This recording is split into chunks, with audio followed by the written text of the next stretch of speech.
saludar a todos y a todas, como es nuestra costumbre, esperando que estén bien, que se estén cuidando. Hemos vivido un momento, esta última semana, hemos vivido un momento de alza del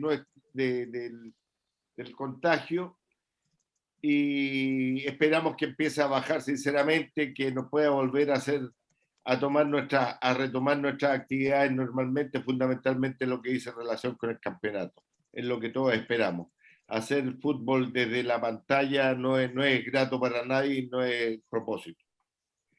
Yo dentro de todas estas actividades, también he estado participando en algunas charlas que ha estado dando FIFA.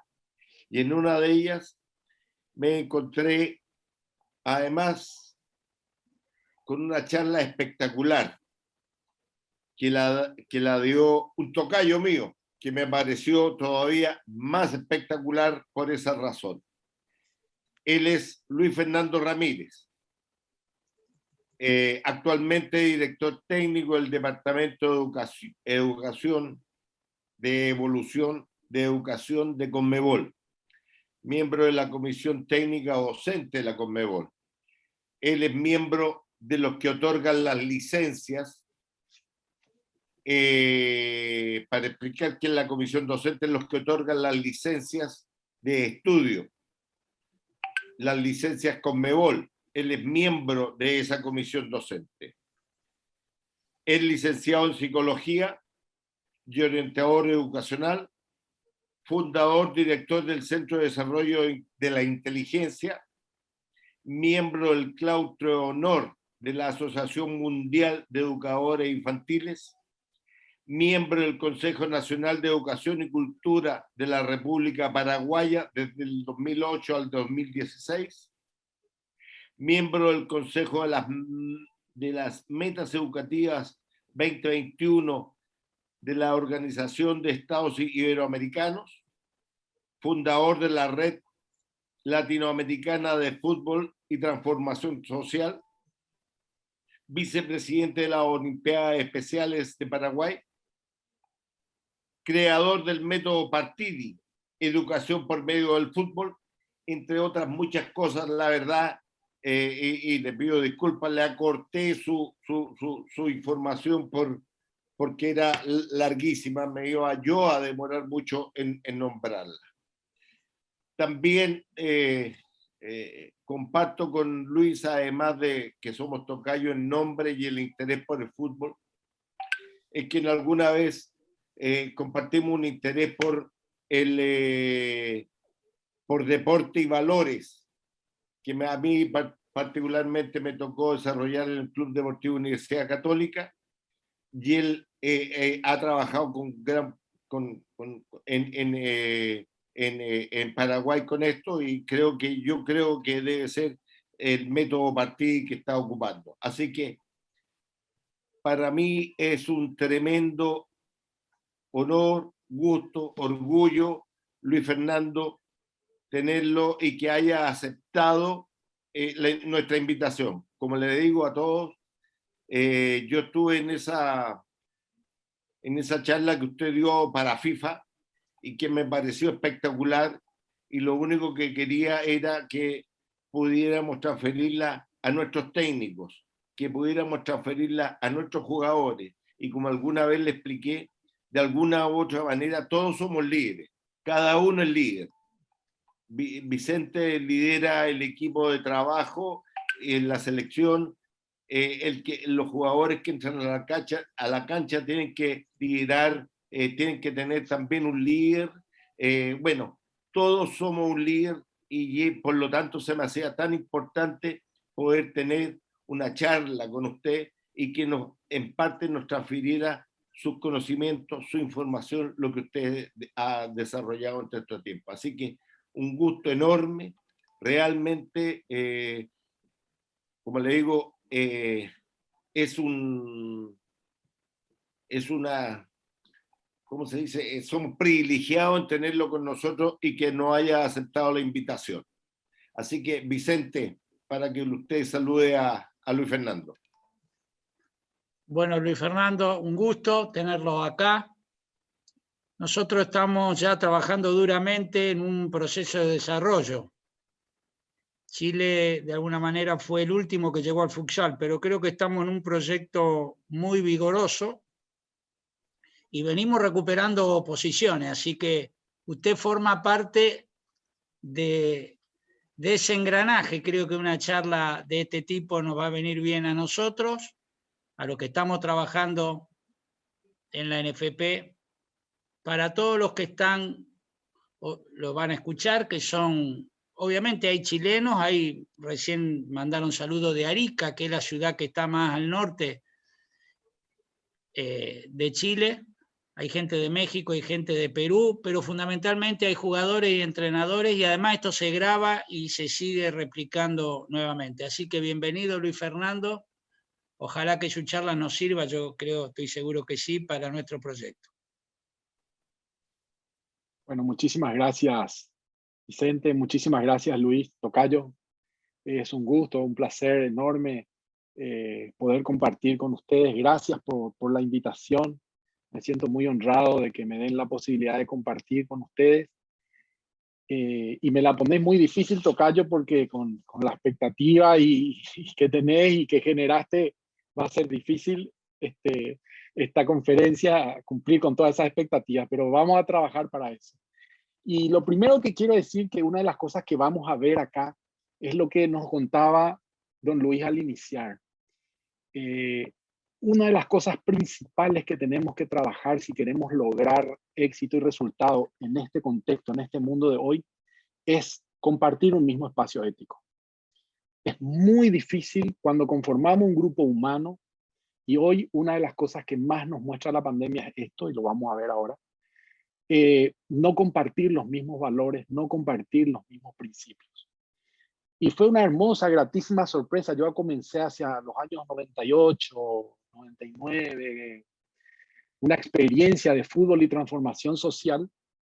Y en la creación de esa red latinoamericana me encontré con un chileno, Pablo Houston, que había trabajado en la U Católica, que me trajo un programa de educación en valores. Y yo dije, pero esto es extraordinario. Y desde ese día, una de las inspiraciones grandes para el desarrollo del trabajo de educación y fútbol fue ese trabajo. Y después de tantos años, encontrarme con uno de los autores realmente fue para mí una cosa muy extraordinaria. Así que fue una felicidad enorme, y compartir con Luis, compartir su trabajo y en conocer al autor de un trabajo en el que yo me había inspirado mucho tiempo atrás. Así que esto es lo más lindo que nos regala la vida, es decir, la posibilidad de compartir el espacio ético, de ver el fútbol como un gran espacio de transformación social, ver el fútbol como un espacio de construcción de vida, sobre todo en América, donde tanta pasión despierta el deporte, tanta pasión despierta el futsal. Aquí en Paraguay, yo puedo decirles que en cada esquina hay una cancha de futsal, porque se juega en una parroquia, le llamamos nosotros a un campo deportivo que está pegado a una iglesia, o hay un club, o hay una escuela, y el futsal se juega en todas las esquinas, ¿verdad? Entonces despierta con mucha pasión y es el espacio natural que tenemos para educar. ¿Y dónde estamos hoy? Hoy, como nos señalaba Luis, estamos en un tiempo de pandemia muy difícil que nos trajo y nos mostró más que nunca la necesidad que tenemos de entendernos los seres humanos. Y si los seres humanos queremos revertir esta pandemia, hay acciones que hay que hacer en el ámbito de la salud, en el ámbito de la biología, pero hay acciones que hay que hacer en el ámbito humano. Hay acciones que hay que hacer en el desarrollo del ser. Y para desarrollar ese ámbito humano y el desarrollo del ser, las emociones son básicas, son fundamentales. Entonces voy a explicar primero, en la primera etapa, cómo funciona nuestra biología. Y en la segunda etapa, cómo se aplica a nuestra vida cotidiana un entrenamiento, cómo se aplica y cómo podemos trabajar y generar la cultura, y cómo esa cultura tiene sus principios y sus bases en este esquema emocional. Voy a conectar aquí también el tiempo para no pasarme, así que ahí está corriendo ya el tiempo. Vamos a partir de qué son las emociones. Mucho se habla de las emociones y hay muchas definiciones, ahí la gente tiene su opinión con respecto a veces a mezclar un poco emociones con sentimientos. La emoción, y esta es una cuestión que tiene que ser un punto de partida muy claro, la emoción es un cambio en las disposiciones físicas. La emoción es una activación corporal. Fin de la historia, no es más que eso. Es una activación corporal. Es una transformación corporal que transforma ritmo cardíaco, transforma respiración, transforma los líquidos internos, que como vamos a ver ahora en el cerebro, se van transformando y hay una producción de sustancias químicas que a su vez alteran las disposiciones corporales. Eso es la emoción. La emoción no es una idea. La emoción no se trabaja como un concepto, como una cognición. La emoción es disposición corporal, movimiento corporal. Por eso la emoción es la base central de cualquier actividad deportiva, porque la actividad deportiva se hace con el cuerpo. Entonces, cualquier actividad que vincule el cuerpo está vinculada y vincula la emocionalidad. Ahora, ¿cómo funciona eso? Este es el cerebro. El cerebro es como una construcción, si vemos, tiene 3 pisos, es una construcción en 3 pisos, donde tiene una parte reptiliana, le llamamos nosotros, porque es de los instintos, ahí está la condición básica, lo que se hereda humanamente, nuestras condiciones humanas primitivas y primigenias. En el segundo piso de esta casa, que es nuestro cerebro, está el sistema límbico que ven ustedes en amarillo, que es un sistema de sensores que producen o trabajan la emoción. La emoción es disposiciones químicas y físicas que alteran el cuerpo. Y finalmente tenemos esta parte superior, esta parte que ustedes ven como enrolladitas, se llama neocórtex, que si nosotros nos cortáramos, nos abriéramos la cabeza, destapáramos el cráneo, es lo primero que vamos a encontrar, que es una tela muy finita. En ese lugar se realizan las conexiones que están vinculadas al pensamiento. Todos los animales tienen un cerebro que tiene solamente 2 pisos, el sistema reptiliano y el límbico, y el humano. Las ballenas y los delfines son los únicos animales sobre la faz de la Tierra que tienen 3 pisos. Esto es muy interesante porque se han hecho estudios con los delfines sobre todo, porque generan transformaciones en los seres humanos y curas de enfermedades muy importantes a través de esa relación que hay con esos animales. Son animales muy especiales. Hasta ahora se sigue investigando qué relación puede existir entre el vocabulario de estos delfines y las curas de algunas enfermedades que trabajan para desarrollar el cerebro humano. Este es el corte de un cerebro para que ustedes vean la cantidad de circuitos que hay que trabajan para la regulación corporal, para la regulación emocional. Y hay uno que es muy importante, que lo vamos a ver aquí, que es la amígdala, que está señalada en un color especial o distinto, que no es la amígdala de la garganta, es la base del cerebro. Es del tamaño de una almendra. Y es la responsable, como ven aquí, existe una acá en cada lado, en cada hemisferio, es la responsable de los movimientos físicos. Es decir, esto que ustedes ven acá, no sé si se ve con el cursor, que es como, tiene la forma de un pez que se llama hipocampo, por eso esto se llama hipocampo. Este es un sensor que cuando los sentidos captan, ese sensor se estimula y manda información a la amígdala para que se haga o se realice un movimiento. Cuando la persona está muy estresada, este sensor se engrosa, se ensancha, se agranda. Y la posibilidad de realizar movimientos finos es muy difícil, muy difícil. Eso es lo que se llama el secuestro de la amígdala. Pero fíjense ustedes más. Tenemos unas células en el cerebro, en el corazón y en los intestinos. Esas células producen movimiento, producen información y hacen que la vida emocional sea posible. Se mueven con lo que llamamos ondas cerebrales. Las ondas cerebrales son electricidad. En algún momento cuando alguno se golpeó la cabeza o cuando tienen que hacerle un estudio, se llama electroencefalograma, que significa electro de electricidad, encéfalo de cabeza y grama de escribir, es decir, se escriben las ondas cerebrales. Según las ondas cerebrales, el cerebro produce químicos, que son lo que ven aquí. Ven que hay cosas rojas y hay cosas verdes, que son de neurona, transmisores, porque transmiten información, que son los químicos que se mueven en el cerebro. Eso celeste que ustedes ven, que es como una descarga eléctrica, es una descarga eléctrica que abre la circulación de los químicos. Y los químicos están divididos en químicos de bienestar y en químicos del estrés.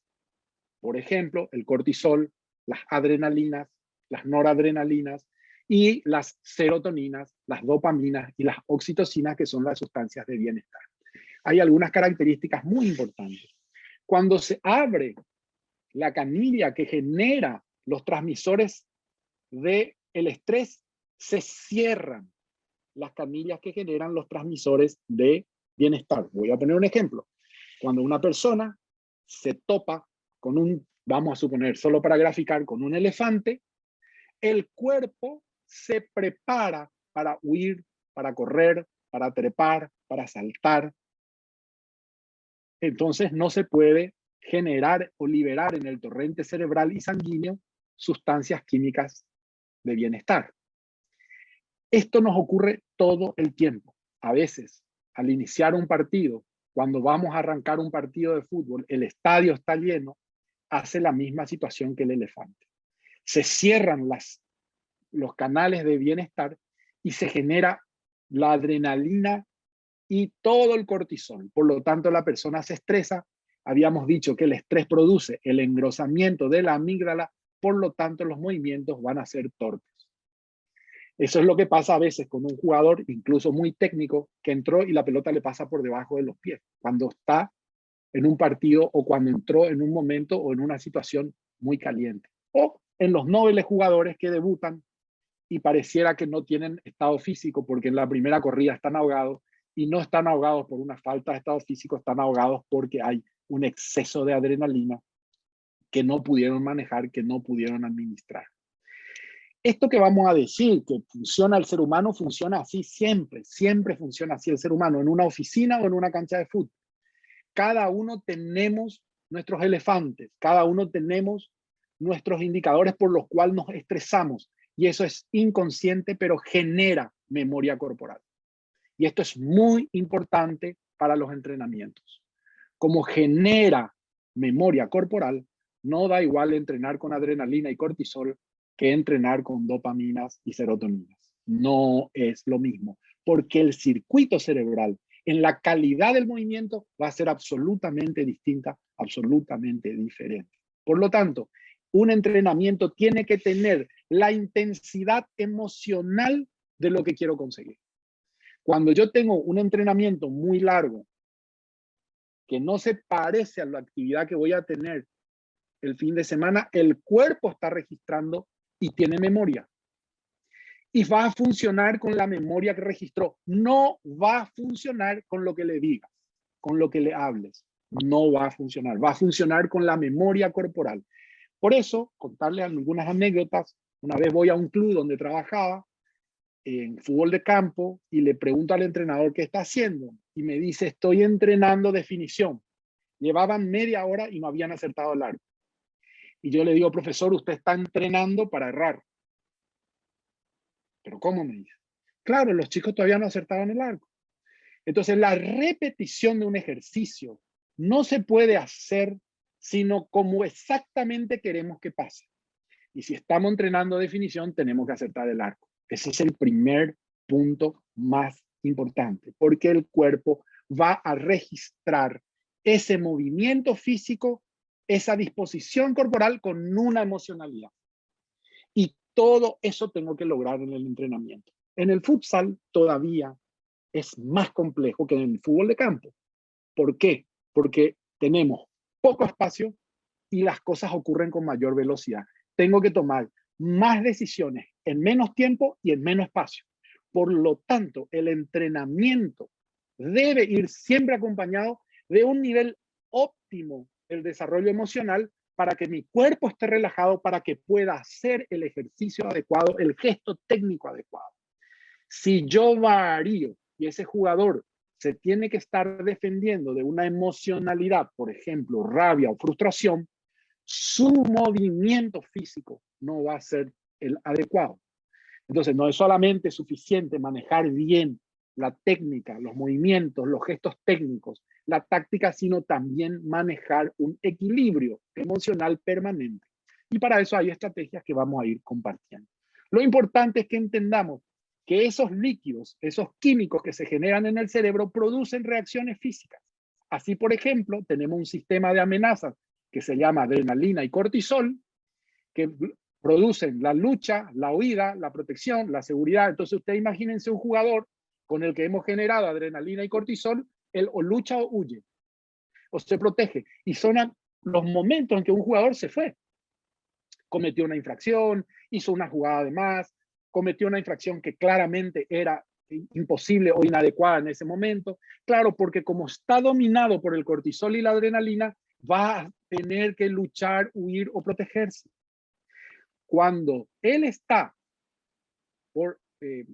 desarrolla dopamina, va a tener energía, motivación, va a estar alerta. Este es el estado que tenemos que conseguir nosotros, el estado óptimo emocional para nuestros jugadores.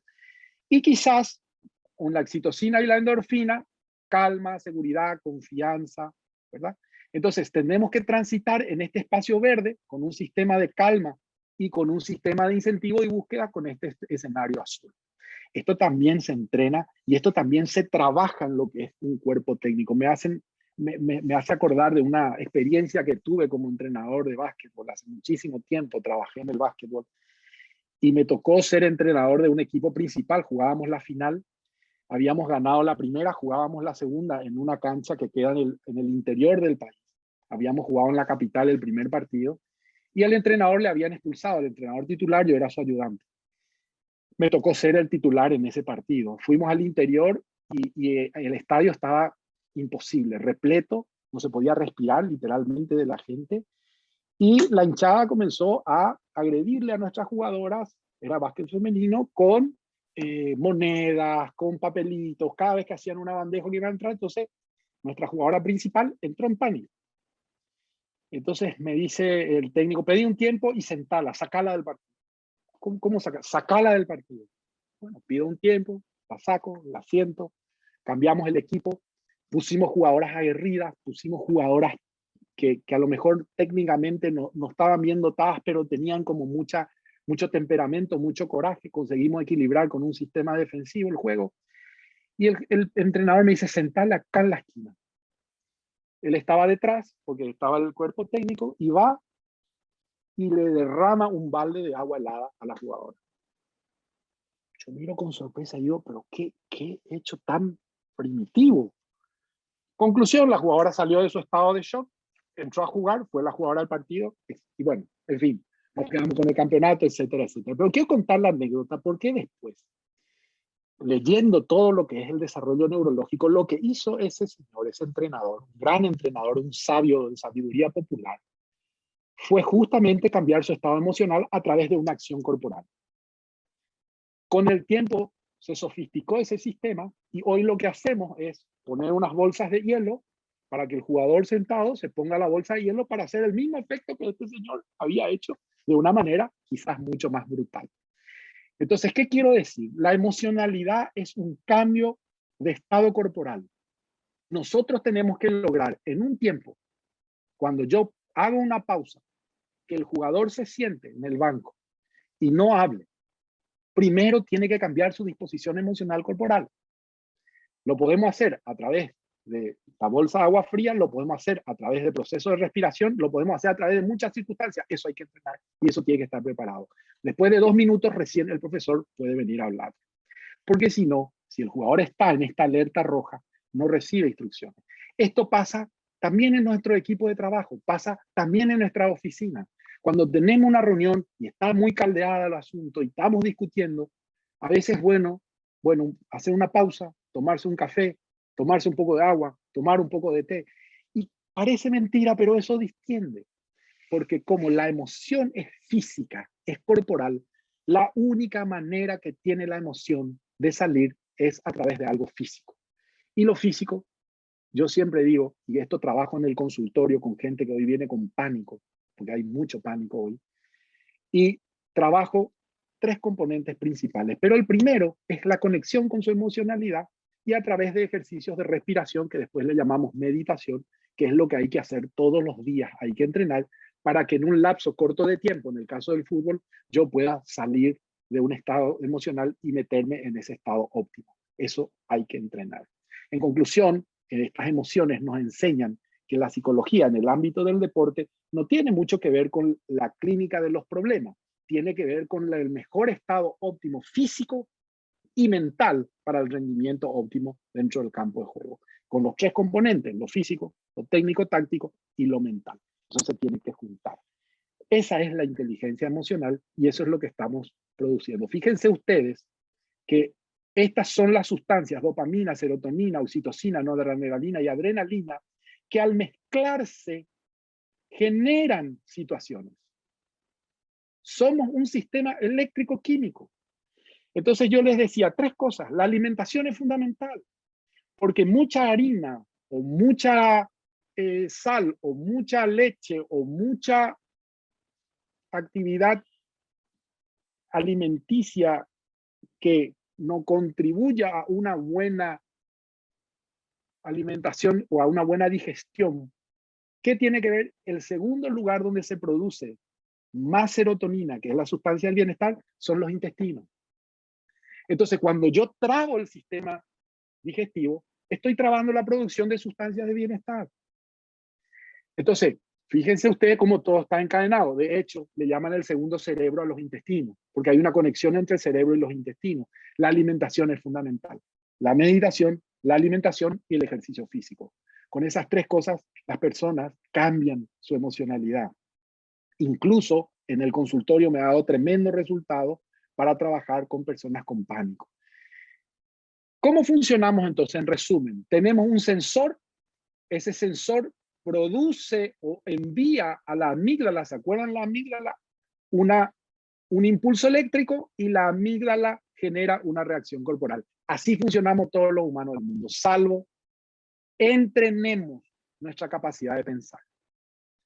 El hombre actúa naturalmente, emocionalmente. Tenemos que entrenar la capacidad de pensar. Y esto es otra cosa que tenemos que meter dentro de nuestros entrenamientos.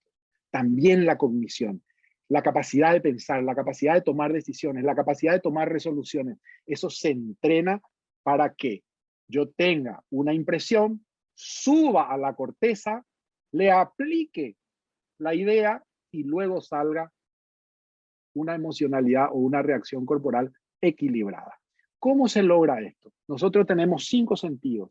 Los 5 sentidos son transformadores de impulsos eléctricos, porque el cerebro solo funciona con electricidad y químicos. Y eso funciona o genera en nuestro cerebro una imagen. Esa imagen se asocia a una emoción y esa emoción se asocia a una idea y ahí yo tengo un concepto. Fíjense que muchas veces como entrenadores, fíjense que muchas veces como líderes de una empresa, le queremos transmitir solo la idea. La idea desprovista de una imagen no genera concepto. Y aquí viene la gran diferencia. Todos los seres humanos tenemos imágenes diferentes. Le voy a poner un ejemplo y le pido a cada uno que piense en el lugar donde está. Yo digo mamá. ¿Qué imagen tienen? Me van a decir la de mi mamá, alguno. Otro me puede decir mi abuela, otro me puede decir una tía. No vamos a tener la misma imagen. Pero si yo estoy dando un concepto y digo, la mamá es ternura, alguno me puede decir, no, para mí no es ternura. Para mí es cobijo. Para mí es, y así vamos a ir. ¿Por qué? Porque tampoco con el mismo concepto yo tengo la misma emoción. Eso pasa en todo. A veces el entrenador va y cree que su idea, por el solo hecho de decirla, fue comprendida. No pasa así. Tengo que chequear y para chequear tengo que saber qué imagen genero. Voy a poner un ejemplo. Dice así, en una masa fija de gas, cuando la temperatura es constante, la presión es inversamente proporcional al volumen. ¿Se entendió? Probablemente no. En una masa fija de gas a temperatura constante, la presión es inversamente proporcional al volumen. Eso saben cómo se llama en el futsal o en el fútbol, pressing. Cuando un equipo sale a presionar, el otro tiene menos espacio. Eso se llama ley de Boyle y Mariotte. Es una ley físico-química. Claro, cuando yo les digo la ley, la gente no entiende porque no tiene referencia, porque no puede imaginar. Ahora yo les digo, imagínense el pressing. Salimos a presionar, presionamos en el campo ajeno. ¿Qué le pasa al equipo rival que es presionado? No tiene espacio, porque cuando hay presión no hay espacio. Esa es la ley. Hoy van a entender la ley para siempre. Pero fíjense más, cuando estamos en la vida y tenemos un problema, tenemos presión, no pensamos en otra cosa, estamos todo el día con el problema, porque cuando hay presión no hay espacio. Esa es la ley. Fíjense que si yo quiero enseñar física química y le hago repetir y repetir y repetir la ley, nunca voy a llegar al concepto, porque ustedes no eran capaces de imaginar. Pero cuando pueden imaginar la idea, son capaces de tener el concepto. Entonces, cuando yo quiero desarrollar un concepto, tengo que llegar a la imagen, tengo que dar una idea clara y tengo que entender y generar la emocionalidad adecuada. Esto está muy ligado al entrenamiento. Cuando el entrenador quiere corregir sobre el dolor, sobre la rabia, sobre la frustración que ya tiene encima el jugador, le quiere transmitir un concepto, es muy difícil. Porque hay una imagen y hay una emocionalidad que no va a ser la que el entrenador en ese momento tiene o me quiere transmitir. Incluso usando la plancheta, mostrando las posiciones, el jugador entra al campo de juego y hace exactamente lo contrario. ¿Por qué? Porque si no genero el clima emocional adecuado, la imagen adecuada y la idea adecuada, ese concepto no entra, no llega, pero se tranca sobre todo aquí, en este ámbito de la emoción. Entonces, fíjense ustedes, de nuevo, la emoción es activación corporal. Hay un sistema químico eléctrico, hay un cerebro que va a producir sustancias que van a hacer que tu cuerpo varíe. Cuando practicamos penal, generalmente acertamos, pero cuando el penal es para definir un campeonato, ahí es muy difícil. ¿Cuál es la diferencia? El arco es el mismo, la pelota es la misma, el jugador es el mismo, el arquero es el mismo. Pero ¿qué varía? La emoción no es la misma. La carga emocional no es la misma. Y a veces en estos deportes solemos ver que esa carga emocional recorta el cuerpo, recorta la pierna, recorta el brazo, achica, no expande el cuerpo, porque el cuerpo se está preparando para huir de esa situación que considera es una situación peligrosa. Entonces, si queremos trabajar conceptos, desarrollar el pensamiento y desarrollar lo que algunos atletas tienen muy desarrollado, que es una mente, una mentalidad, decimos. A veces vemos que un equipo que tiene una mentalidad, no sabemos por qué, pero va a ganar porque tiene, esa es la conjunción, la sumatoria de una emocionalidad, una idea y una acción en una misma dirección y con un mismo sentido. Eso cuesta muchísimo lograr. Y se logra particularmente con cada jugador, porque cada jugador es un proyecto especial. Se logra en la oficina teniendo un proyecto para cada uno, porque cada uno tiene un talento especial y tiene déficit y tiene virtudes. La lectura adecuada de ese déficit y de esa virtud es la magia. Es lo que va dando esa mentalidad, es lo que va construyendo ese espíritu de cuerpo, es lo que decimos después, vamos generando una mentalidad ganadora. ¿Por qué? Porque cada uno siente que tiene algo que aportar, se siente en confianza y siente y generamos ese clima interior primero, mental, emocional, que genera las sustancias adecuadas para mantenerme siempre en un equilibrio emocional y poder lograr los resultados físicos, corporales, los gestos técnicos, que se traducen después en un mejor juego. Entonces, fíjense que cuando alguien tiene una acción, y esto es simplemente para mostrar cómo está metido en todo, si yo fumo y yo a alguien le quiero hacer dejar de fumar vendiéndole una idea, nunca lo voy a lograr. La idea te daña la salud, fumar produce cáncer, fumar te va a matar, y la gente cambia muy poco. Si yo no entiendo la emoción que fundamenta el fumar, yo no voy a lograr que esa persona deje de fumar. Si yo no entiendo que es una ansiedad, por ejemplo, si la persona no llega a entender la emoción que sostiene su acción, no modifica su acción. Y aquí quiero decirles que la emoción se puede modificar de manera corporal, solamente de manera corporal. Eso quiere decir que o salís a correr, o comés, o fumás, o tomás. Siempre es corporal. Yo siempre recomiendo el deporte porque es el camino más higiénico, más integrador para desarrollar nuestro mundo emocional. Pero fíjense, trasladado al deporte, si yo tengo una acción aquí y le genero la idea que es malo, que así no se hace, que no va, y no logro enganchar con la emoción que sostiene esta acción, esta idea genera una nueva emoción que genera otra vez frustración. Entonces yo ya hacía eso por ansiedad y ahora le tengo que sumar la frustración. Imagínense cuál va a ser el resultado. No va a haber modificación de conducta. El secreto siempre está en descubrir la emoción que está detrás de la acción.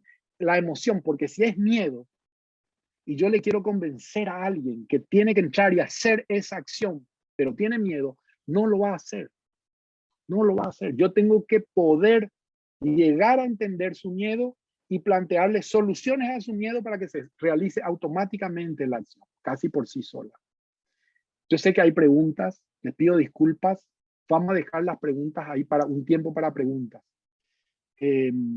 Porque me voy viendo algunas manitos levantadas, pero les pido disculpas porque hay una moderación después de las preguntas y con muchísimo gusto las voy a contestar. Les pido que registren, anoten y nos vamos a dedicar después.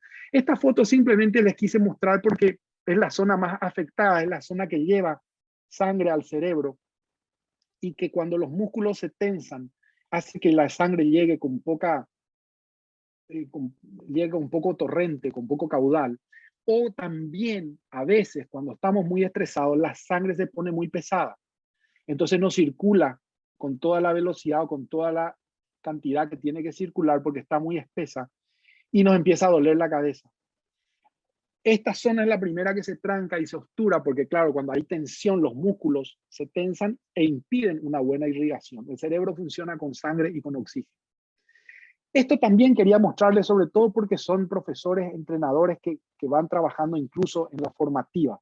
El cerebro madura recién a los 20 años. Entonces, cuando yo le quiero dar a un niño de 12 años, de 14 años, de 16 años, que tome decisiones, que su cerebro no está maduro para tomar ciertas decisiones. Por eso hay una ley incluso que protege a los menores hasta los 18 o hasta los 20 años en algunos países. Porque el cerebro madura, termina de madurar. Ahí como ven, el cerebro a los 16 años ya está bastante maduro, pero termina de madurar a los 20. Esto tiene que ver también porque hay veces que tenemos que poder entender la graduación de nuestro enfoque y de nuestro trabajo y qué podemos pedir y qué tenemos que exigir en una determinada franja etaria para lograr mejores resultados. Esto simplemente les quiero mostrar para que vean que el cerebro se mueve en distintos lugares según la emoción. La tristeza se trabaja en un sector, la alegría se mueve totalmente en otro sector. La tristeza produce una disposición corporal distinta a la alegría. La alegría es expansiva, la tristeza es de cerrarse, de enrollarse sobre sí mismo, de bajar la mirada, de bajar la cabeza, y la alegría es expansiva, de abrirse, de mirar para arriba, de mirar para adelante. El cuerpo refleja absolutamente el estado emocional. ¿Y qué tiene que ver? Que ahora vamos a entrar en la aplicación. Entonces, fíjense ustedes a dónde vamos con las capacidades que involucran la emoción, ¿verdad? La conciencia de uno mismo, la autorregulación, la autoconciencia, la autonomía, las habilidades sociales, la toma de decisiones. Estas son las capacidades que están en juego para toda actividad humana, incluida para el deporte, incluida para un entrenamiento. Entonces, la autorregulación. ¿Qué significa la autorregulación? La autorregulación tiene que ver con esos elementos más básicos. Por ejemplo, saber cómo se pone tu cuerpo cuando estás nervioso, saber cómo se pone tu cuerpo cuando estás alegre, cuando estás tranquilo. Porque vos vas a ver, vas a sentir y vas a saber que tu corazón empieza a latir más rápido, que tus palabras se aceleran, que tu respiración se acorta. Esos son síntomas, símbolos que vos podés ir mirando para entender en qué emocionalidad estás y hacer el ejercicio adecuado para salir de esa emoción. La autorregulación, que ahí ponemos también como autocontrol, es lo que se maneja y tenemos que desarrollar entre los 6 y los 12 años. Los niños ahí tienen que aprender la conexión que hay entre su cuerpo y su emoción. Cómo se pone su cuerpo cuando están alegres, cómo se pone su cuerpo cuando están tristes, También, por supuesto, es un evento que toda la vida lo podemos hacer y podemos aprender, pero hay una etapa básica donde se aprende la persona, se aprende el niño, su vida, su calidad en todo sentido para el aprendizaje de cualquier disciplina deportiva va a ser muy superior. Muy superior. Entonces, ¿cómo puedo empezar a trabajar esa conexión que hay entre mi cuerpo y mi emoción? Ver cómo mi cuerpo se mueve, qué me pide mi cuerpo, ¿no? Por ejemplo, cuando estamos tensos y nerviosos, ¿qué le pide el cuerpo? ¿Le pide salir a correr? ¿Le pide comer algo dulce? ¿Le pide fumar? ¿Qué le pide su cuerpo? Algo nos pide el cuerpo y terminamos siempre dándole. Algo le tenemos que dar, porque si no, parece que no se calma, ¿verdad? Y es cierto, no se calma. Por ejemplo, la rabia solo se calma con un movimiento corporal de una intensidad, como salir a correr. No se calma simplemente hablando, no se calma. Incluso a veces uno que está en un periodo de una emocionalidad muy fuerte dice, déjame tranquilo, déjame unos minutos, déjame solo. Eso hay que construir. Como yo les decía, tenemos que tener elementos después de un entrenamiento, tenemos que tener después de un partido, antes de entrar a reflexionar, a hablar o a hacer algún tipo de evaluación, lo primero que tenemos que hacer es una pausa emocional para bajar la emocionalidad de rabia, de frustración o de alegría, si es que queremos analizar. Es muy interesante que los jugadores calienten al costado de la cancha, se estén moviendo constantemente, porque el movimiento hace que se cambie de emoción. ¿Se acuerdan la anécdota del agua? Lo mismo le digo, hay veces que le recomiendo yo a mis pacientes cuando están muy nerviosos y tensos, le digo, anda, bañate, duchate, bañate con agua bien helada, vas a ver qué te va a pasar. Entonces, la emocionalidad es corporal y tenemos que enseñarle a nuestros jugadores y tenemos que aprender nosotros, nuestro equipo de trabajo, a distinguir cómo está mi respiración para poder desde ahí, porque es el primer indicador, y cómo está mi ritmo cardíaco, que es el segundo indicador más visible. Hay muchos otros que son más difíciles de distinguir. Por ejemplo, hay gente que en el estómago se le hace una bola enseguida cuando hay tensión. Hay gente que en el intestino, hay gente que en la vejiga se va al baño, se va al baño, se va al baño, porque ahí se le hace la manifestación de esa emoción. Hay gente que le sudan las manos, hay gente que sudan muchísimo más. Esas son las manifestaciones de la emocionalidad que a veces no nos damos cuenta y que tenemos que aprender a mirar y a decir, uy, me está sudando las manos porque estoy tenso. Y aprender la profilaxis. ¿Qué quiere decir eso? Todo esto se mejora con una buena dinámica de respiración. La respiración no es pulmonar, es diafragmática. Es la del diafragma, la respiración que relaja. En algún momento podemos enfocarnos después en hacer ejercicios y actividades exclusivas para entender cómo cambiar y saltar de una emoción a otra. Hay ejercicios físicos. Yo puedo estar en una reunión de directorio donde está muy difícil la cosa, subió la temperatura y yo me pongo en una posición donde empiezo a respirar y con unas respiraciones yo consigo mantener mi estado de equilibrio. Después puedo tomar un poquito de agua y al tomar agua cambia la respiración. Respirando puedo volver a un estado de relajación y mantener mi centro. Pero la clave no son los ejercicios, las actividades. La clave es el autocontrol, es decir, cuánto yo conozco las señales que se prenden en mi tablero, como en el auto que se prende la señal del combustible, aprender a distinguir esas señales. Y aprender a distinguir esas señales en distintos momentos. En momentos de relajación, cuando vamos ganando, cuando vamos perdiendo. Son distintos momentos donde la señal se prende de distinta manera. Transparencia. La transparencia tiene que ver con los valores. Yo creo que no se puede construir un grupo humano que quiera conseguir un objetivo cuando adentro las personas compartimos distintos valores. Es muy difícil. Es muy difícil. A veces me ha tocado ver equipos donde he trabajado, donde se dijo, tráiganle, él es muy bueno técnicamente, pero mira que es un jugador que es irresponsable, que no cumple, que no viene, que no te... y queremos armar un grupo y no le traigas.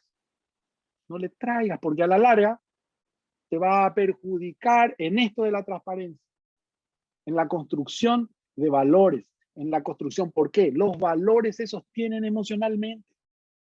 Cuando yo quiero hablar de equilibrio, de respeto, y hay una persona que no cumple y tiene que tener una consecuencia, y si no tiene la consecuencia, el grupo se da cuenta de que no, el cumplir no es un valor.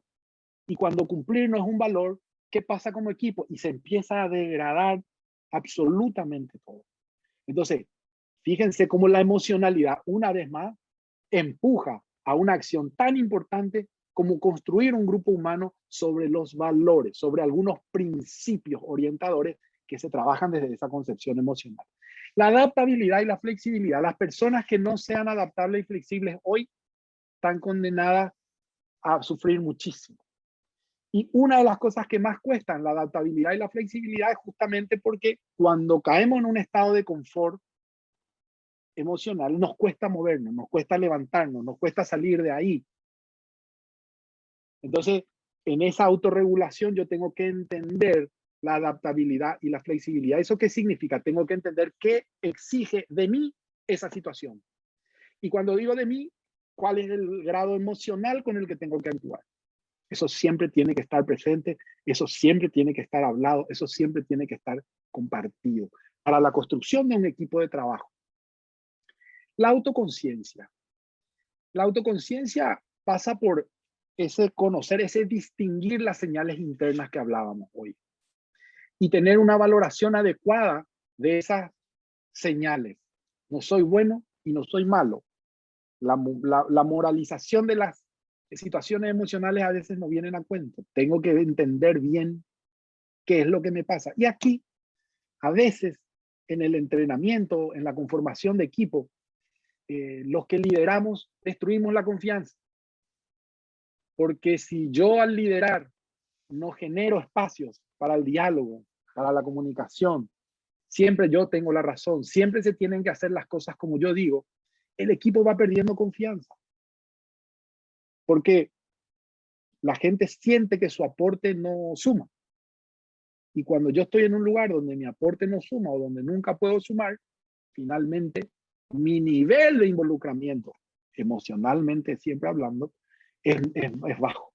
Es mucho mejor construir confianza con la gente, dándole espacios, dándole participación, dándole su tiempo.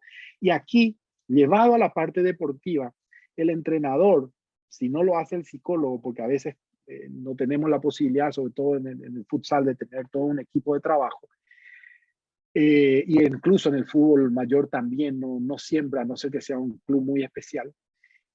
Por eso es importante que el entrenador entienda que tiene que armar un perfil emocional de cada uno de sus jugadores, porque con cada uno se construye la confianza de una manera distinta, de una manera diferente.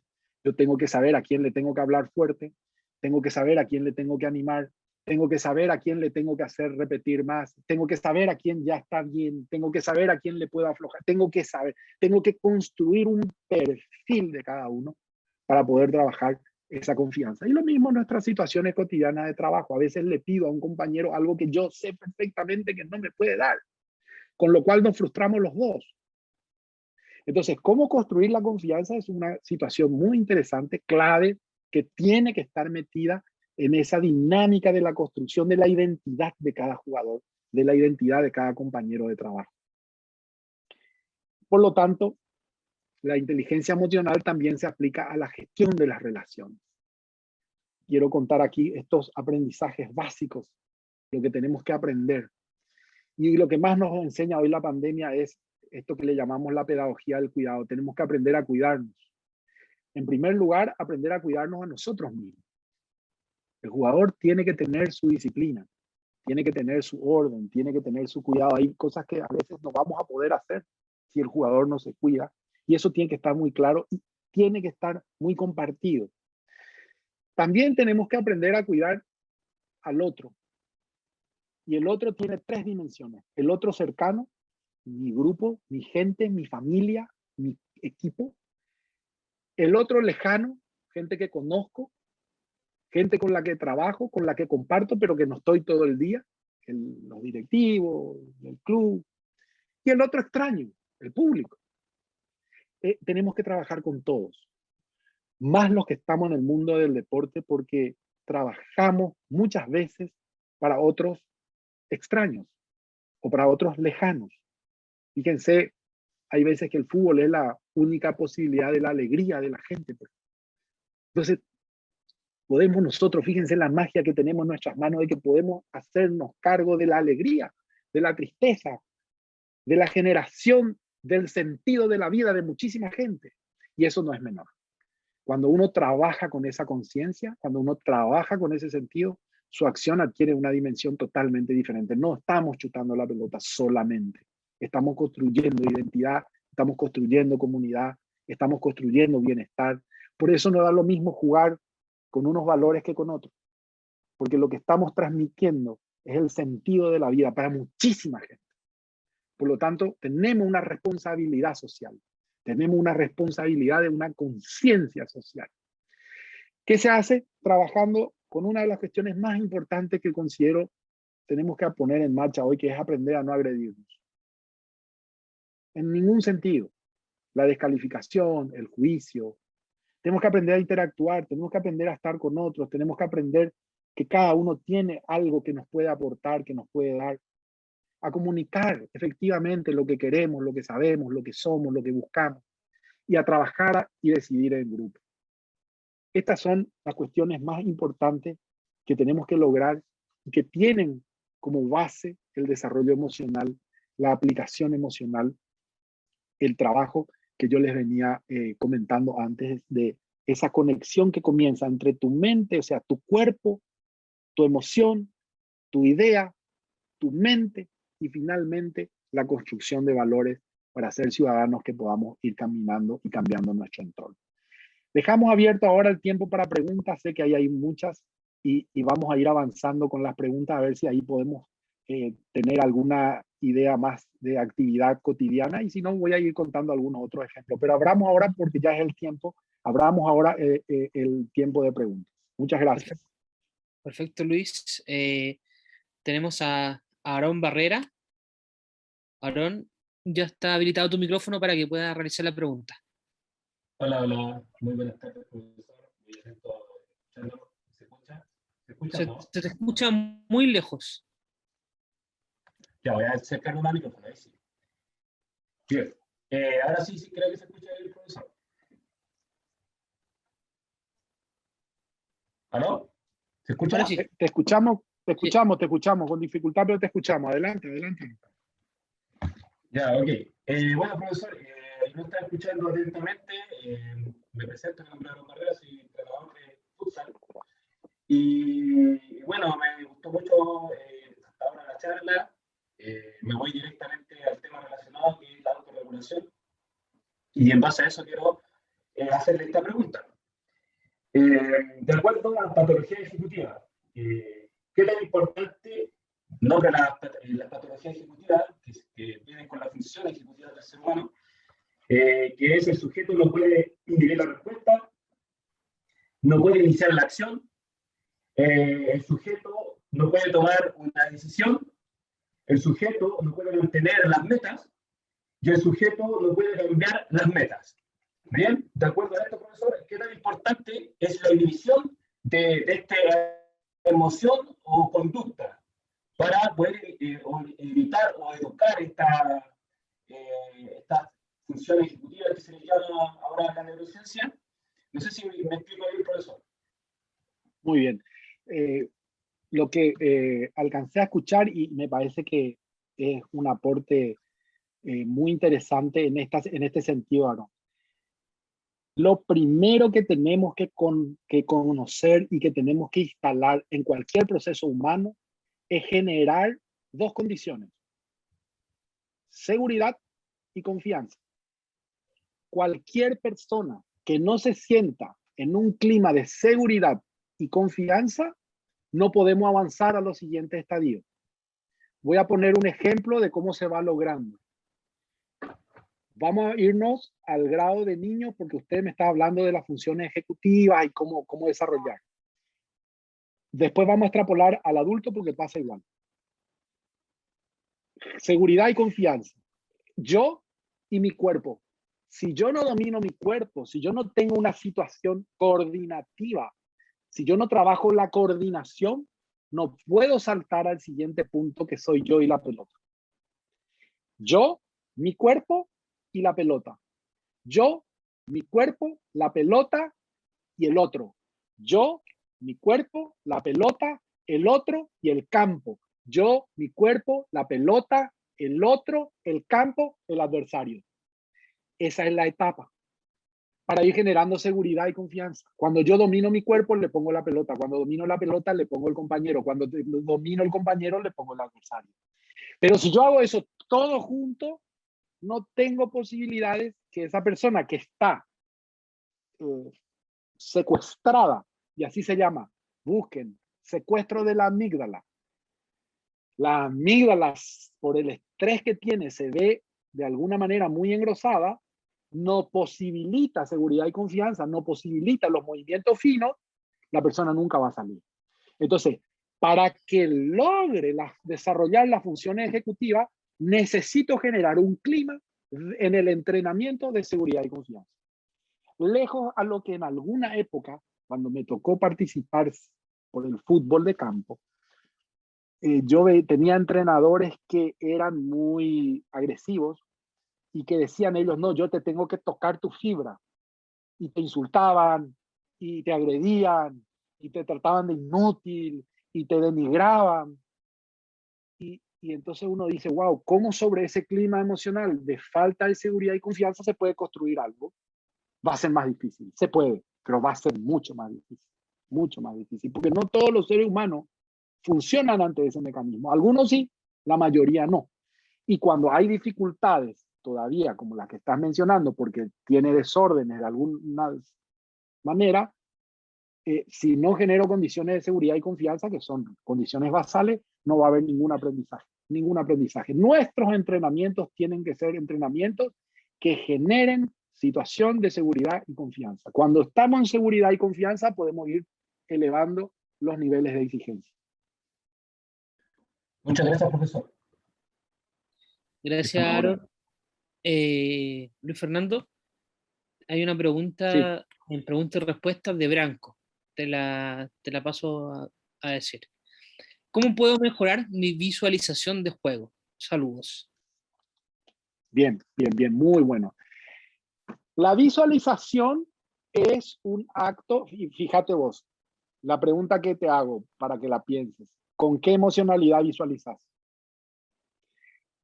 Antes de llegar a la visualización, lo primero que hay que aprender es a relajar el cuerpo. Relajación corporal.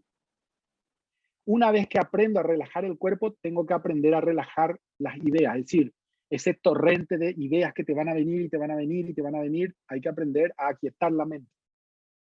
¿Para qué? Para poder visualizar lo que realmente quiero. Y en la visualización, la clave para mejorar la visualización es visualizar con la emocionalidad adecuada.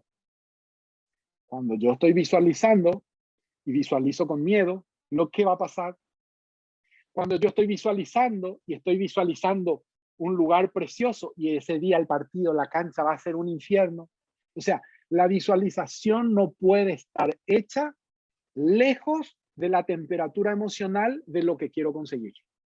Tiene que tener la temperatura emocional de lo que yo quiero conseguir. Entonces yo visualizo que el jugador va a venir, me va a patear, me va a agredir, yo me visualizo reaccionando, y ahí me visualizo cambiando. Si no, no voy a hacer así, voy a hacer así.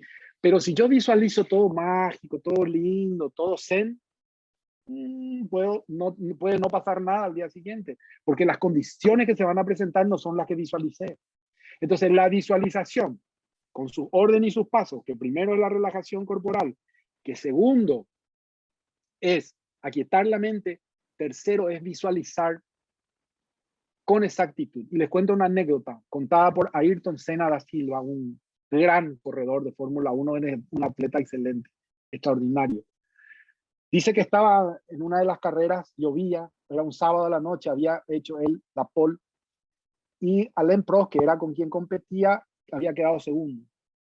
Y lo encuentran a él sentado sobre su auto y viene el jefe de equipo y le dice, ¿qué estás haciendo? Estoy ganando la carrera. ¿Y cómo le dice? Mañana le voy a dejar en la primera vuelta a Prost que me pase. Y como va a llover, me voy a poner detrás de él y le voy a torturar hasta que falten 2 vueltas. Cuando falten 2 vueltas, le voy a pasar y voy a ganar la carrera. Y cuentan la anécdota y muestran lo que pasa al día siguiente exactamente igual. El tipo que hizo, visualizó todas las condiciones, como era. Va a llover, va a pasar esto, le voy a dejar que me pase para ponerme yo detrás y yo enfocarme y yo producirle lo que él se imaginó visualizando. Dice, a la pucha, le voy a tener a este tipo detrás mío toda la carrera, me va a volver loco. Le voy a dejar que pase y yo me voy a poner detrás. Eso es visualizar. Visualizar es lo que va a pasar exactamente, porque a veces el error que se suele cometer es que se visualiza un mundo mágico que no ocurre en el deporte.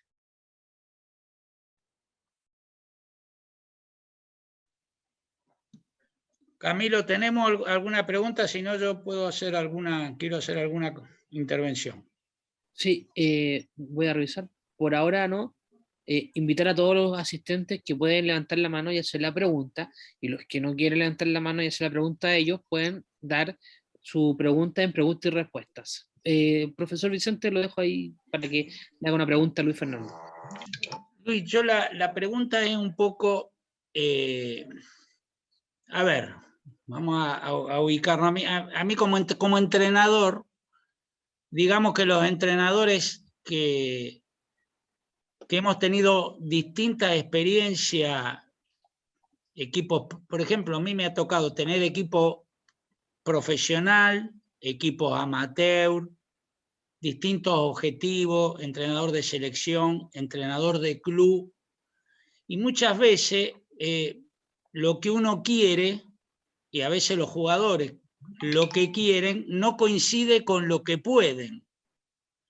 Cuando querer y poder se diferencian mucho, ahí yo temo que a veces el entrenador, y usted habló de la credibilidad y la transparencia, en el afán de motivar, inician involuntariamente un proceso de mentira, digamos, que puede ser hasta pasajero, pero si luego te chocas con la realidad, el jugador puede perder la confianza en su entrenador. Vos me dijiste que le íbamos a ganar a Brasil y Brasil nos metió 5. ¿Cómo gestionar? Porque si uno trata de adaptarse a la realidad como entrenador, ¿cómo manejar ese discurso? No entrar perdiendo, pero tampoco generando una expectativa, porque somos conscientes, o deberíamos ser conscientes, que el querer está lejos de lo que se puede hacer. No sé si fui claro. Mira, yo creo que ahí forma parte también de un modo de trabajo cotidiano. A ver, cuando ganamos no somos los mejores y cuando perdemos no somos los peores. Lastimosamente, muchas veces nuestro proceso está marcado por las victorias. Y a veces es cuando menos aprendemos. Cuando le podemos construir al equipo, y acá podemos construir con cada jugador una idea realista de cómo funciona el mundo, y de cómo funciona el fútbol, y de cómo funciona la vida, yo creo que desde ahí podemos también tener más éxito. Voy a poner un ejemplo y por eso digo la palabra éxito, porque muchas veces confundimos al éxito con la victoria. Y yo llegué a la final con mi equipo, jugamos 40 minutos del partido final, empatamos, fuimos al alargue y en el alargue perdí 1-0. ¿Quiere decir que no trabajé? ¿Quiere decir que somos un desastre? ¿Quiere decir que somos un mal equipo? No. Llegamos iguales y en el último minuto del alargue me hizo el gol. Esa es la diferencia. Tenemos que poder, como bien dijiste, Vicente, reducir esa idea falsa del éxito vinculado a las victorias. Evidentemente las victorias nos traen alegría, felicidad y nos ayudan. pero también las derrotas. A las derrotas muchas veces nos hacen aprender porque nos señalan lo que todavía tenemos que seguir creciendo. Y tenemos que entender, por eso a mí me gusta mucho el deporte, porque el deporte me enseña cómo es la vida. No voy a acertar siempre, pero el día que acierte es un gol. Y cuando es un gol estoy feliz. Esa es la vida. Entonces, centrar más nuestro esfuerzo y nuestro trabajo en el proceso y en el proyecto que en un resultado. Donde el resultado puede irme mostrando un camino, pero yo tengo que tener un proyecto que exceda el resultado. Y voy a poner ahora el ejemplo a la inversa de lo que suele pasar en las categorías de base. Me tocó trabajar en un club donde trabajamos en las categorías de base, generamos un proyecto de transformación, transferimos o generamos en el lapso de 4 años 6 jugadores. Fue la etapa de mayor generación de jugadores transferidos al exterior. Menores, categoría de base. Un hecho inédito, insólito. Y la directiva se reunió con los miembros del club a quejarse porque no ganaban. Porque no ganaban. Y nosotros éramos un club modesto, un club de mitad de tabla, que quedarnos quinto, quedarnos cuarto era un suceso. Bueno, la directiva creía que teníamos que ser primero. Y yo le decía y reflexionábamos con el equipo, van a tener la vitrina llena de copas y no vamos a tener jugadores. Ese año habían debutado en primera 5 jugadores de las inferiores. Entonces, cuando miramos el resultado, cuando miramos la victoria, cuando no tenemos en cuenta el proceso, cuando no tenemos en cuenta el proyecto, vamos a estar siempre susceptibles a la arbitrariedad de la victoria o de la derrota, que son situaciones arbitrarias. Y lo segundo que dijiste muy bien es poder entender qué estamos haciendo, con quién estamos jugando y cuáles son nuestras virtudes, nuestras fuerzas y cuáles son nuestras debilidades. Y yo digo que el otro me gane por mejor, que me gane, porque hizo mejor, que me gane. Y eso es, yo voy a entrar a hacer lo mejor que yo pueda hacer en este proceso que estamos haciendo. Y si el otro me gana porque hace mejor, yo le tengo que aplaudir, porque eso es el deporte. Pero yo no voy a resignar competir, y yo no voy a resignar competir en el máximo nivel de mi proceso, en el máximo nivel de mis capacidades.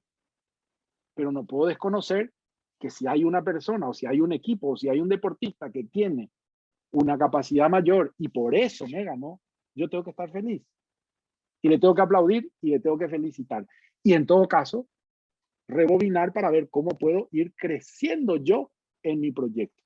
Por eso en todos los casos es bueno, como yo siempre digo, compartir la idea, la filosofía y el proyecto, a dónde vamos. Porque si no, quedamos esclavos de los resultados, quedamos esclavos del éxito que puedan tener las victorias, o que nos puedan traer la sensación agradable, el sabor dulce que nos pueda traer la victoria. Y yo creo que tenemos que acostumbrarnos como organizadores del deporte y como directores técnicos, y lo mismo en una oficina, a capitalizar y a entender que el error es parte del buen resultado, porque el error me ayuda a estar más cerca del acierto.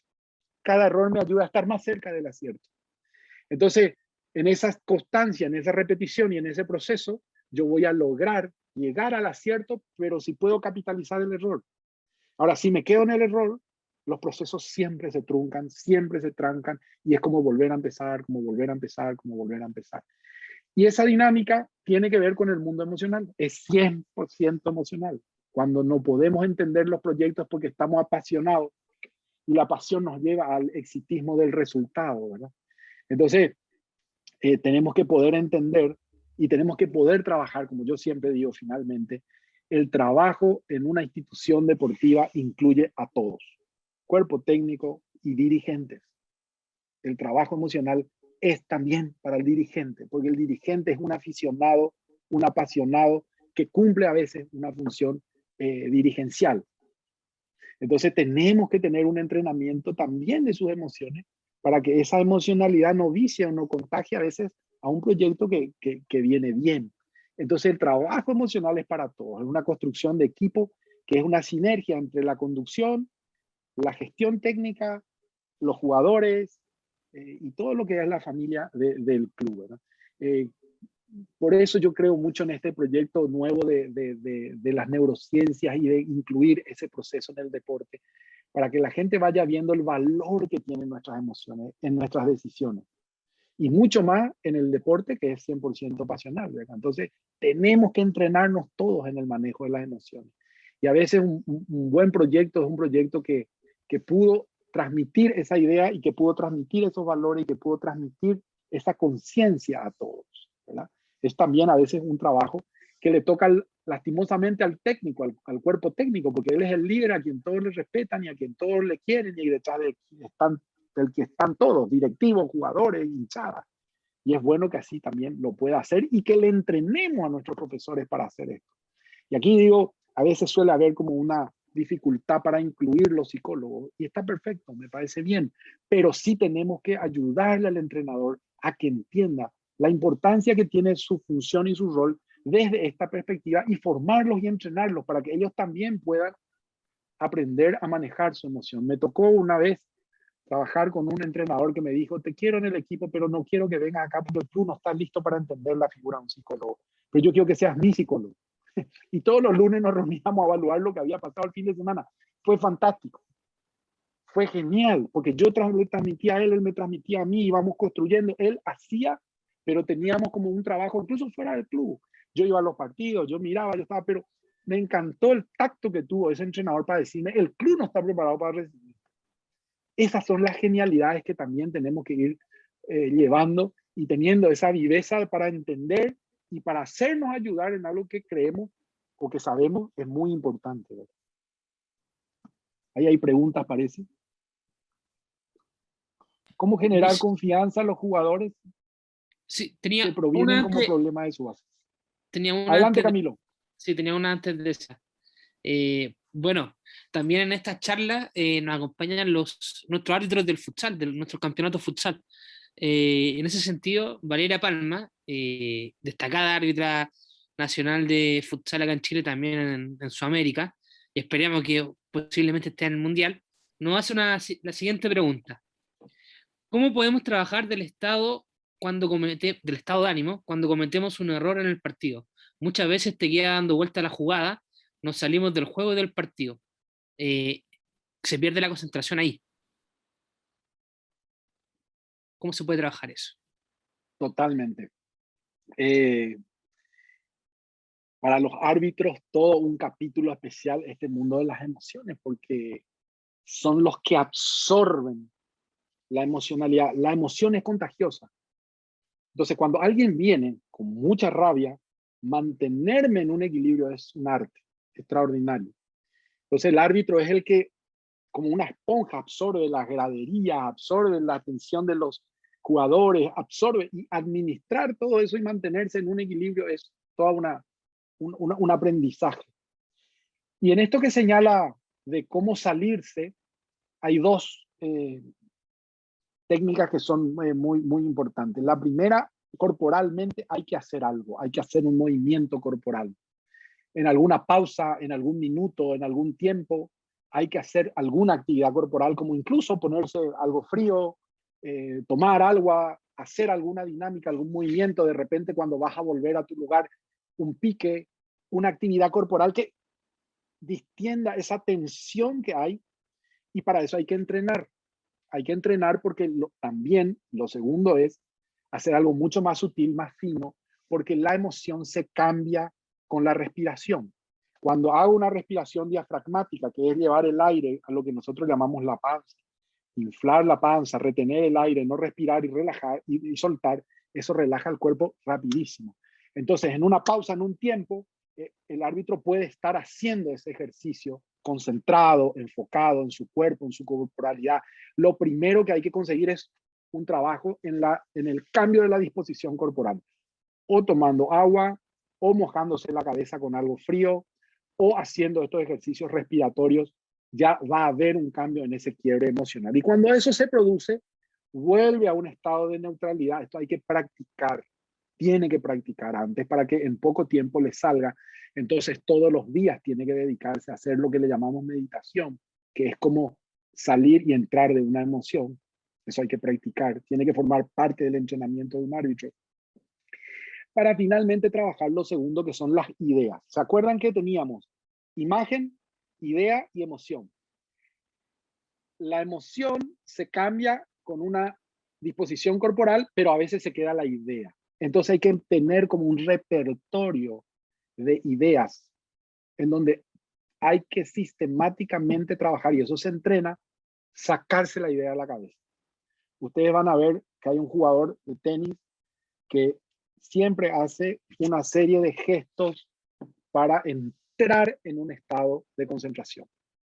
Hay que lograr esa técnica, o hay otras, pero de tener una técnica que te ayude a enfocar en tu estado de concentración. Vos decís, yo quiero tener en este partido esta concentración, temple, quiero estar regulada, y sobre eso tenés que concentrarte todo el tiempo. Es decir, voy a ver mi ritmo cardíaco, voy a ver mi respiración, me voy a mirar si estoy en el estado óptimo y trabajar sobre volver al estado óptimo, volver al estado óptimo. Entonces, cuando vienen las ideas, tengo que tener alguna dinámica, algún gesto, alguna acción que yo hago y me saco de esa idea de la cabeza y vuelvo a centrar. Así de fácil funciona cuando estás entrenada, cuando estás preparada. Tocas, haces un gesto y decís, me saco esta idea encima, vuelvo a enfocarme, vuelvo a enfocarme, vuelvo a enfocarme. Para enfocarte, lo importante es tener la idea en qué te vas a enfocar. Entonces esa idea que te va dando vueltas se va. Otra manera es, siempre solemos decir, construir como un estacionamiento mental y decir, bueno, esto me voy a ocupar después del partido. Y dale un lugar después del partido a ocuparte de eso. Ahora me voy a enfocar y de nuevo tenés que tener en qué te vas a enfocar. Entonces son dos dinámicas. Una física, donde tenés que correr, tenés que moverte, tenés que ponerte hielo, tenés que respirar, tenés que hacer algo físicamente. Y otra mental, donde vos tenés que dirigir tu idea a un solo punto, a una sola consigna, a una sola acción, que tenés que tener ya premeditadamente preparada y pensada, decir, voy a pensar en esto, me voy a enfocar en esto, este va a ser mi eje de idea que yo voy a mantener en este partido. Entonces ahí sí podés empezar a salir de esa idea recurrente que te genera una emocionalidad que va tiñendo todo, ¿verdad? Eso un poco, todas estas acciones y todo esto se trabaja, se tiene que entrenar. ¿Por qué? Porque parece que hablando es fácil, haciéndolo es más difícil, pero cuando entrenamos antes es mucho más fácil. Estás preparada ya corporalmente, físicamente y mentalmente para producir ideas. También una tercera cosa que en el mundo de las ideas se puede hacer es, cuando viene una idea muy repetitiva, que generalmente es negativa, yo le digo a la persona, genera 2 o 3 que son su contrario, para que al generar su contrario, esa idea se vaya minimizando y se vaya achicando y se vaya perdiendo, ¿verdad? Pero a veces eso genera mucha dificultad porque tenés que estar ahí rápidamente pensando y te desconcentras. Lo más importante es volver a tu centro, a tu concentración y a mantenerte en un estado de decir, nada me va a sacar de mi concentración, voy a estar concentrada en moverme, en hacer, estar en el lugar que tengo que estar. O sea, qué cosas vos sabés que tenés que hacer, en eso concentrarte, en eso dirigir tu atención y tu mirada y tu concentración. Perfecto, Luis. Tenemos una mano levantada de Emerson Morales. Emerson, ya puedes realizar tu pregunta. Solamente debes habilitar tu micrófono. Por favor, Emerson. Muchas gracias, Camilo. Bueno, gusto de saludarlo. Mi pregunta va un poco enfocado al tema de la autoestima. ¿Cómo poder reforzar ese tipo de cosas en el jugador cuando en el futsal, por ejemplo, al igual que en el fútbol, se convive constantemente con el error? ¿Cómo poder ayudarlo? ¿Cómo poder guiarlo? Sobre todo, por ejemplo, en torneos internacionales, que un penal o una mala jugada define la clasificación o no de un equipo a la siguiente fase, por ejemplo. Sí. La estima es una valoración adecuada de dos cosas: de tu potencial y de tu déficit. La estima no se puede hacer solamente hablando del potencial, y ese suele ser nuestro error. Nosotros cargamos mucho sobre el potencial y no señalamos tu dificultad, tu debilidad, lo que te falta. Cuando una persona comienza a construir su identidad sobre sus luces y sus sombras, es una persona que está preparada para soportar ese tipo de situaciones. Porque su identidad admite la posibilidad del error, porque está construida sobre sus debilidades. Entonces, yo creo que eso es lo primitivo, lo primero, lo primigenio, lo básico, lo fundamental que tenemos que trabajar en la construcción de la identidad del jugador. Que el jugador, porque hay jugadores que creen que solamente tienen partes buenas. Ningún humano tenemos solamente partes buenas. Tenemos nuestras dificultades, tenemos nuestro déficit. La estima más fuerte y sólida es cuanto más me conecto con mis debilidades. ¿Por qué? Porque la conexión con la virtud es pública. Me lo hace la gente, me felicita, me dice, me cuenta, qué lindo, qué bueno, pero de mis defectos solamente muchas veces lo hago yo, lo distingo yo. Muchos pueden incluso padecerlo, pero no me lo van a decir. Entonces, acostumbrarle a nuestros jugadores a señalar siempre virtudes y defectos con una característica. Mucho tenemos que trabajar en esto, entrenadores, profesores, y cuando construimos equipos. Cuando yo te señalo algo, yo te estoy señalando tu hacer, nunca tu ser. Esa es una gran distinción. Mi corrección como profesional es sobre tu hacer, no sobre tu ser. Cuando el jugador puede entender y diferenciar que él es una persona más allá de lo que hace, sacamos eso de lado y decimos, cuando un ser humano puede distinguir que es un ser humano más allá de lo que hace, su vida adquiere otra trascendencia, su vida adquiere otra dimensión. Pero tenemos lastimosamente los seres humanos a ligar nuestro hacer con nuestro ser. Entonces, cuando alguien nos llama la atención en nuestro trabajo, nos deprimimos, nos sentimos mal. ¿Por qué? Porque nos sentimos malas personas, porque nos hicimos mal. Pero porque educamos así, porque nos educan ligando nuestro ser, la persona que soy con lo que yo hago. No, yo hago muchas cosas bien y hago muchas cosas mal, pero yo soy otra persona. En esas muchas cosas que hice mal, las hice por ignorancia, las hice sin querer, las hice sin saber. Yo no soy esa persona, yo soy otra persona. Cuando yo aprendo a distinguir quién soy como ser humano, es cuando estoy trabajando la autoestima. Entonces, fíjate la complejidad que tiene la autoestima. La autoestima es el trabajo de la construcción de la identidad de una persona. Y la identidad de una persona no se hace solamente basada en sus luces, también en sus sombras y sobre todo entendiendo que hay una dimensión del ser que supera el hacer. No junten el hacer con el ser. A veces un jugador fantástico, pero una persona miserable. No cumple con su familia, no cumple con sus hijos, no cumple con nadie, pero es un jugador fantástico. Entonces, no juntemos el ser con el hacer. Cuando se ocurre eso, y hay muchas personas que en su vida son lo que hacen en una cancha, cuando dejan la cancha, dejan de ser. Cuando dejan el fútbol, dejan de ser. Se deprimen profundamente. Años le lleva a salir de esa depresión porque dejaron de ser, porque dejaron de hacer. Dejaron de jugar, dejaron de ser. Tenemos que avanzar en esa construcción y en esa distinción de que somos más de lo que hacemos. Y que podemos hacer a veces acertadamente y otras veces podemos errar. Esa es la verdadera educación emocional y la verdadera autoestima. Perfecto, Luis. Tengo acá una pregunta de Rubén González que ya la habías visto tú. ¿Cómo es generar confianza a los jugadores que provienen con problemas desde la base, que es la familia? Sí.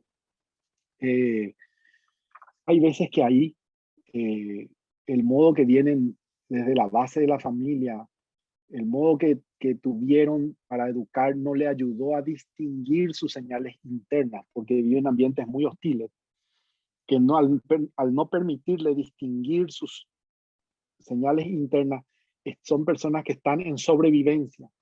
Entonces vuelvo al mismo ejemplo anterior de decir, yo tengo que generar en esas personas un estado de seguridad La persona que no se siente segura no puede pasar a la confianza. Y me cuesta mucho más porque vienen de un ambiente hostil que genera desconfianza e inseguridad. Son chicos, jóvenes que viven en un estado de inseguridad permanente. Tengo que redoblar mi esfuerzo para generar condiciones de seguridad. Ya no solamente en el ámbito de la gestión técnica y en la táctica y en cómo gestionar su participación dentro del equipo, sino que también tengo que asegurarme de que algunas cosas en su mundo interior, en su mundo personal, estén pasando. Tengo que asegurarme de contribuir, por ejemplo, con sus miedos, con su inseguridad. Son capítulos que tengo que sentarme a diagramar, a hablar, a compartir y a ofrecer algún tipo de salida a esas situaciones. Si no lo hacemos, es muy difícil. Trabajé en un proyecto en una comunidad muy empobrecida, una comunidad que vive a las veras del río, donde las casas son de cartón, y cuando el río crece la gente se queda sin casa. Y ahí llevamos el fútbol y tuvimos más o menos 20 chicos, y de esos 20 chicos, solo 5 lograron hacer una transformación. Hoy son profesores de educación física, entrenadores, están trabajando en el mundo del fútbol, viven desarrollándose. Todos vinieron con la ilusión de ser futbolista, el resto está, no sé en qué, un grupo metido en drogas, otro grupo fue asesinado por justamente estar en ese tema de tráfico de drogas, y 5 llegaron, de 20, de 22, 5 llegaron. Quiero decir que es difícil, es muy difícil porque el contexto muchas veces no da, pero generando toda una dinámica donde nos ocupamos más allá del fútbol, se puede lograr, y ahí aprendí algo muy interesante.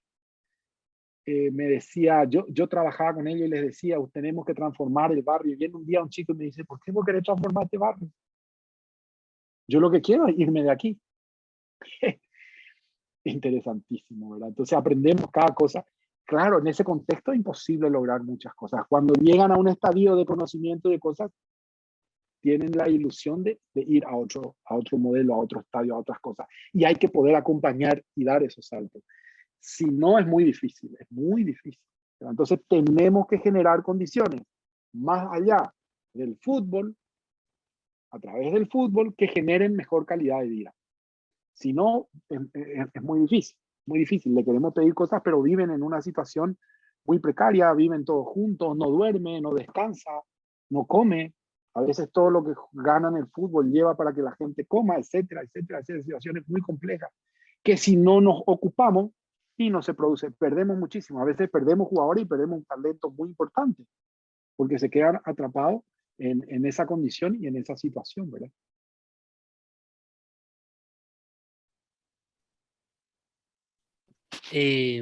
Muchas gracias, Luis Fernando. Bueno, por temas de tiempo, esta sería la última pregunta. Sabemos que tiene mucho que hacer ahora, nosotros también, los espectadores también. Y te dejo con las palabras de cierre de Vicente Luis. Vicente. Luis Fernando, bueno, lo tenemos a Luis Alberto con un problema de conexión, pero le está mandando muchos saludos y le agradece profundamente la charla. Bueno, yo obviamente le agradezco mucho, ha sido muy interesante. A mí me hubiera gustado hacer una preguntita más, si me la hace cortita. Dale. Para vamos. que Camilo no se enoje. ¿Qué opina de todos esos mensajes de autoayuda? O sea, que se asemejan a esos discursos de autoayuda. O sea, vuelvo un poco sobre el querer y poder. Si vos querés, podés. ¿Cómo manejar esa situación? Yo creo que hace falta más que querer para poder. No siempre querer es poder. Hay que querer, pero hay que tener una ruta clara de cómo poder. A veces esos mensajes pueden ser muy traicioneros, porque la gente se embala, cree, quiere y no puede. Y a veces no puede porque se tranca justamente en estas disposiciones emocionales. Entonces, querer es muy importante, es 50%. Pero sin una ruta clara y sin orientaciones claras de mi potencial y cómo desarrollar mi potencial, entendiendo mi déficit, el poder a veces se tranca. Entonces las dos cosas son importantes. Es importante querer, pero es importante tener un método, tener un procedimiento y sobre todo disciplina, orden y trabajo. Si sin eso, querer nomás, voy a poner ahí un ejemplo y termino. Yo quiero, pero resulta que no hago el esfuerzo, resulta que no me dedico, resulta que llego tarde, resulta que no, por mucho que quieras, no vas a poder. No Porque ayuda hay al poder. una disciplina. Claro, claro. Entonces hay que tener mucho cuidado con los mensajes, a veces de autoayuda, porque por hacerlos breves y simples, nos muestran un mundo que no existe. Yo puedo querer, pero tengo que tener la disciplina y el orden para poder. Y sin esa combinatoria, muchas veces, y ahí vemos cientos de talentos que no tienen disciplina y no llegan por mucho que quieran. Y son eternas promesas. Eterna promesa en el fútbol, eterna promesa en el deporte, y no llegan porque querían, pero no hicieron ese otro porcentaje de disciplina, de orden, de esfuerzo, de encuentro, de trabajo. Hay que trabajar, hay que sudar, hay que sudar. Entonces, querer es muy importante, pero sin trabajar, sin sudar, a veces ese querer no llega.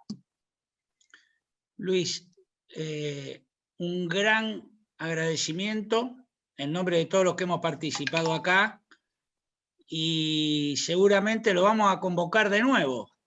Si usted está con tiempo y nos puede dar una mano, porque creo que ha sido muy interesante y que es un área que interesa mucho, porque obviamente que los jugadores, yo siempre digo, los jugadores, el estado emocional de los jugadores cuando enfrentan una competencia es muy importante.